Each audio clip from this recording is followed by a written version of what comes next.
नमस्कार दोस्तों, मेरा नाम राजित राम।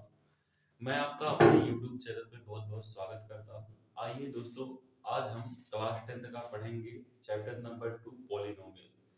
इसके पहले हमने पढ़ा था नंबर सिस्टम, यानी जो हमारा क्लास 10th का पहला चैप्टर है, रियल नंबर वास्तविक संख्या नंबर सिस्टम के अंतर्गत आता है, उसको हमने पढ़ा था। जो लोग वो वीडियो हमारा नहीं देखे, उसको आप जाके देखिए, हमारे YouTube चैनल पे पड़ा हुआ है।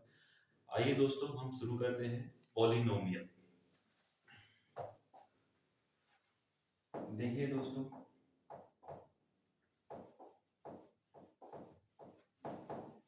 पॉलिनोमियल हम शुरू करते हैं। देखिए दोस्तों, पॉलिनोमियल पॉलिनोमियल मीन बहुपद। बहुपद किसे कहते हैं? ऐसे बीजीय व्यंजक जिनके चर राशियां केवल धनात्मक तथा शून्य घात के रूप में होती हैं, उसे हम बहुपद कहते हैं। अर्थात यहाँ पे हम कह सकते हैं कि यदि हम बहुपद किसे कहते हैं, कहेंगे जिसमें चर राशियां, अर्थात यहाँ पे हम अगर लिखें ए के अलावा हम कुछ भी लिख दें, यहाँ पे मान लीजिए हम लिखें या ए ही कर दे, ए एक्स प्लस बी। तो यहाँ पे जो हमारी चर राशि रहेगी, चर राशि यही है, एक्स है, ये क्या है, वेरिएबल है हमारा। यहाँ पे जो इसकी घात होगी, ये क्या होगी, होल नंबर होगी। होल नंबर हमें पता है, होल नंबर क्या होता है भाई? होल नंबर ऐसी संख्या जो क्या है, जीरो से स्टार्ट होती है और कहां तक जाती है, अनंत तक जाती है, उसे हम क्या बोलते हैं भाई?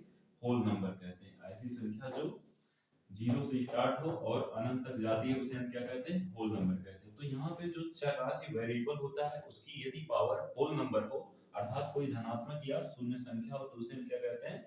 बहुपद कहते हैं। तो दोस्तों, बहुपद आपको समझ में आ गया। ऐसे बीजीय व्यंजक जिनमें जिनकी चर राशियां केवल धनात्मक तथा शून्य घात के रूप में हो, उसे हम क्या कहते हैं? बहुपद कहते हैं। तो यहाँ पे देखिए x प्लस बी, यहाँ पे x क्या है, वेरिएबल है, तो यहाँ वेरिएबल की पावर क्या रहना चाहिए? 0 1 2 डॉट डॉट इनफिनिट, यानी होल नंबर होना चाहिए। तो उसे हम क्या बोलेंगे? बहुपद बोलेंगे। आगे देखिए दोस्तों, हम सीखेंगे बहुपद की घात, डिग्री ऑफ पॉलिनोमियल। आगे हम सीखेंगे बहुपद की घात, डिग्री ऑफ पॉलिनोमियल। बहुपद की घात किसे कहते हैं? किसी दिए गए बहुपद में सबसे बड़ी घात वाले पद के घातांक को बहुपद की घात कहते हैं, डिग्री ऑफ पॉलिनोमियल होता है। तो यहाँ पे देखिए, जैसे मान लीजिए यहाँ पे हम कोई बहुपद मान लेते हैं, जैसे यहाँ पे हो गया 8x square plus 7x plus 2, ये हमारा कोई बहुपद है। तो यहाँ पे degree of this polynomial equal to हो जाएगा, यहाँ पे देखिए जो हमारा वेरिएबल है उसकी मैक्सिमम पावर क्या है भाई? 2 है। तो यहाँ पे हमारा क्या हो जाएगा, बहुपद की घात क्या हो जाएगी, डिग्री ऑफ पॉलिनोमियल हो जाएगा 2। इसी प्रकार दूसरा एग्जांपल देखते हैं, जैसे मान लीजिए कहीं लिखा है 7x square plus 9x plus 2 equal to, यहाँ पे इक्वल टू लगेगा नहीं क्योंकि इक्वेशन तो है नहीं। तो यहाँ पे हम देखेंगे degree of polynomial equal to क्या हो जाएगा, बहुपद की घात क्या हो जाएगी, 2 हो जाएगी। इसी प्रकार कोई अन्य उदाहरण लेते हैं, जैसे यहाँ पे हो गया हमारा 2x cube plus 7x square plus 9x plus 7। तो यहाँ पे देखिए जो वेरिएबल हमारा है, इसकी मैक्सिमम पावर कितनी है भाई? 3 है। तो यहाँ पे degree of polynomial equal to क्या हो जाएगा, 3 हो जाएगा। तो इसी को हम बोलते हैं बहुपद की घात बोलते हैं। तो यहाँ पे आपको समझ में आ गया होगा बहुपद की घात किसे कहते हैं। तो किसी दिए गए बहुपद में सबसे बड़ी घात वाले पद के घातांक को बहुपद की घात कहते हैं। जैसे यहाँ पे हमने एग्जांपल देखा 8x square plus 7x plus 2 में बहुपद की घात क्या है, 2 है। यहाँ पे इसी प्रकार इसमें जो वेरिएबल की मैक्सिमम पावर क्या है, 2 है। तो degree of polynomial equal to, यानी बहुपद की घात क्या हो जाएगी, 2 हो जाएगी। तो देखिए दोस्तों, आगे हम सीखेंगे बहुपद के प्रकार। बहुपद के प्रकार में टाइप ऑफ पॉलिनोमियल, यहाँ पे घातों के आधार पे, on the basis of degree. Class 9 में हमने on the basis of term पढ़ा है, मतलब पद के आधार पे बहुपद के प्रकार में हमने मोनोमियल, बाइनोमियल, ट्राइनोमियल, यानी कि जो है एक पदी, बहुपद, द्विपदी, त्रिपदी के पढ़ा था। तो इसमें हम देखते हैं घातों के आधार पे बहुपद के प्रकार on the basis of degree. तो यहाँ पे देखिए बहुपद, बहुपद यहाँ पे 3 प्रकार से मुख्य रूप से दर्शाया गया है। रैखिक बहुपद, रैखिक बहुपद क्या होता है, इसको हम जान लेते हैं। जैसे देखिए इसका स्टैंडर्ड फॉर्म होता है ax plus b equal to या इक्वल टू तो रहेगा नहीं भाई, यहाँ पे हो जाएगा ax प्लस b।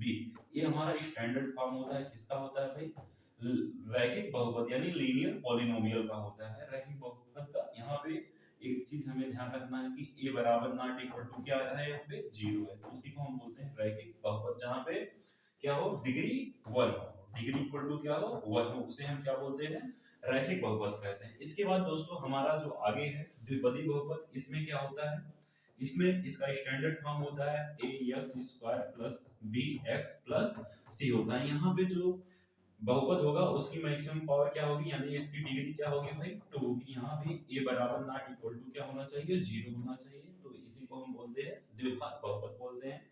इसके बाद हमारा जो तीसरा होता है बहुपद, त्रिघात बहुपद। इसमें देखिए त्रिघात बहुपद का स्टैंडर्ड जो फॉर्म होता है वो क्या होता है भाई, ax³ plus bx² plus cx plus d।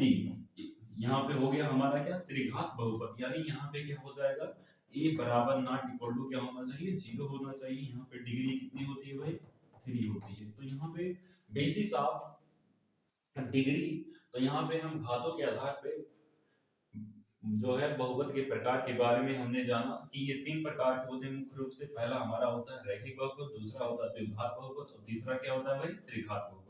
तो यहाँ पे देखते हैं, यहाँ डिग्री 1 होती है, यहाँ पे डिग्री 2 होती है, और यहाँ पे डिग्री 3 होती है। यानी जो है रैखिक बहुपद में डिग्री 1 होता है, और द्विघात बहुपद में डिग्री क्या होती है, 2 होती है, और त्रिघात बहुपद में डिग्री क्या होता है, 3 होता है। तो दोस्तों इसके आगे हम देखते हैं बहुपद के शून्यांक, जीरोस ऑफ पॉलिनोमियल क्या होता है। यहाँ पे यक्स के जिस मान पर बहुपद का मान शून्य होता है उसी को हम जीरोस ऑफ पॉलिनोमियल कहते हैं, बहुपद का शून्यांक कहते हैं। जैसे मान लीजिए यहाँ पे है ऐसे 3x प्लस 2 इक्वल टू 2 है, यहाँ पे 2 है, तो यहाँ पे हम कर देते हैं, यहाँ पे मान लीजिए हमारा क्या है, पॉलिनोमियल है, इसको हम px कर देते हैं।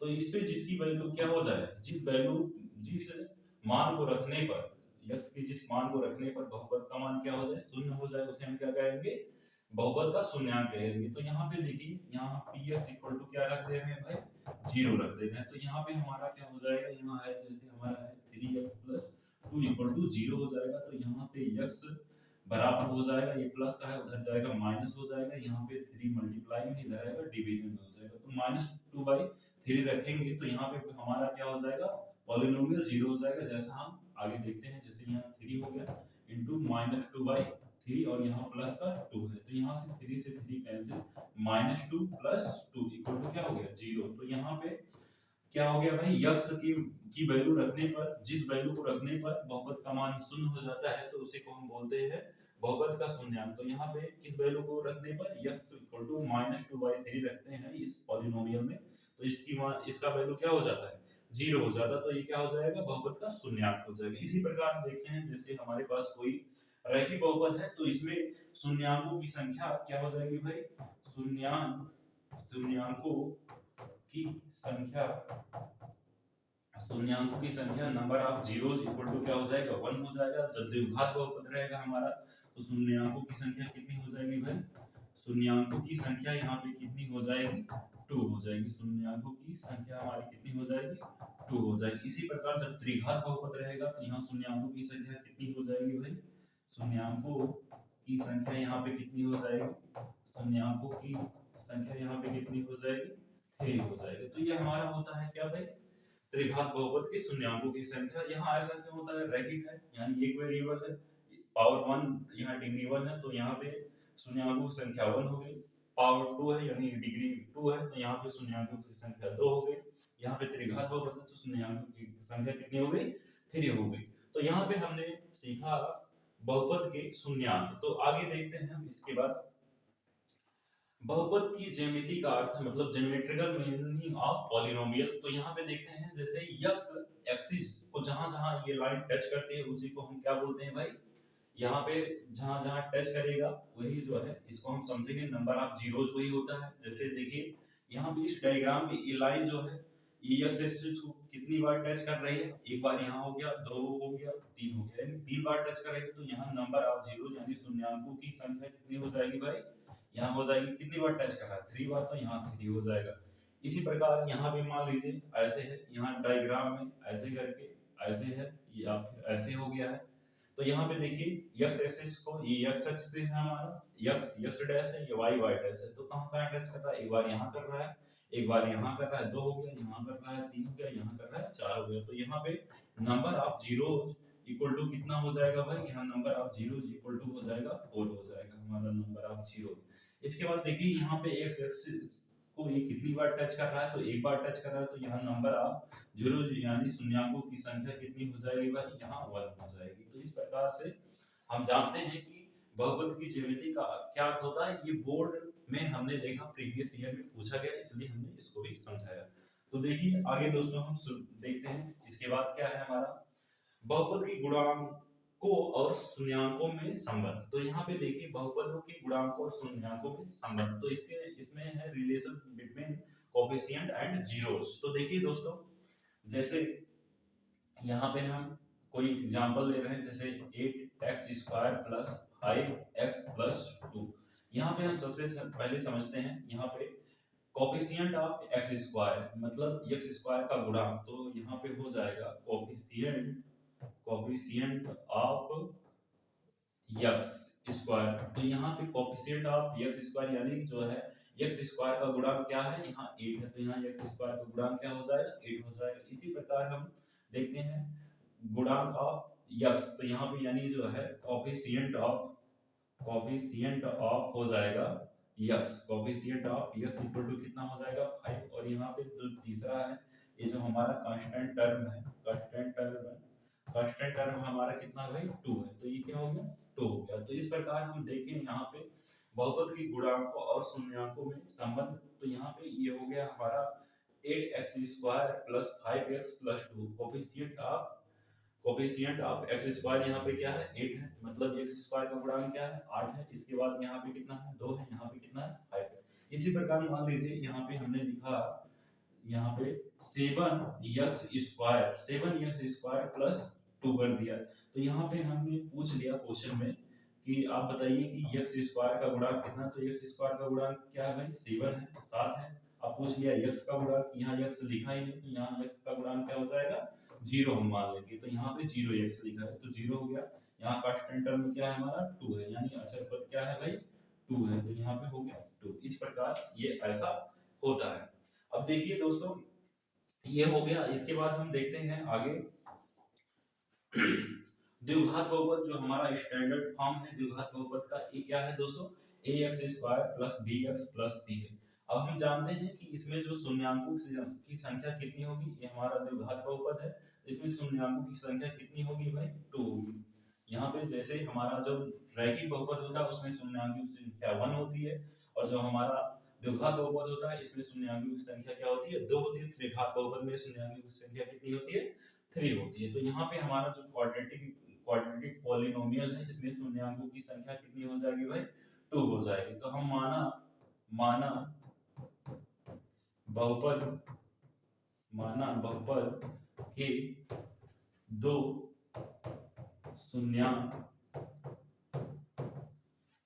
शून्यांक अल्फा और बीटा है। तो यहाँ पे अल्फा और बीटा इसके दो शून्यांक होंगे। तो हम जानते हैं sum of alpha and beta, मतलब इसमें जो है यहाँ हो जाएगा alpha, sum of alpha and beta, यहाँ पे क्या हो जाएगा भाई -b अपान क्या हो जाएगा a हो जाएगा। यानी कि यहाँ पे x² का गुणांक यहाँ हम लिख देंगे x